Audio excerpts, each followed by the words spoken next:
পিতামাতা সন্তানের হক যদি আদায় না করে তাহলে তাদের কি আল্লাহ তাআলার কাছে জবাব দিতে হবে?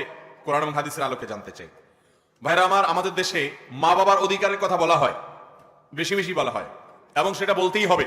কারণ আল্লাহর পরে, আল্লাহর রাসূল সাল্লাল্লাহু আলাইহি সাল্লামের পরে আল্লাহর জমিনে মা বাবার অধিকার হলো সবচাইতে বেশি। মা বাবার অধিকার হলো সবচাইতে। কোরআনে কারিমে আল্লাহ তাআলা তার ইবাদত, তার গোলামি এবং দাসত্ব করার কথা বলার পর মা বাবার প্রতি সদাচরণ করতে বলেছেন, ঠিক না ঠিক?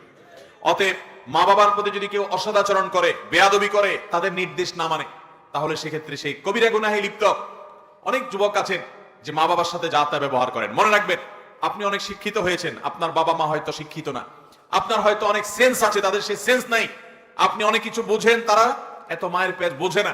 আপনাকে আল্লাহ অনেক পয়সা করে দিয়েছেন, তাদের হয়তো এটা নাই।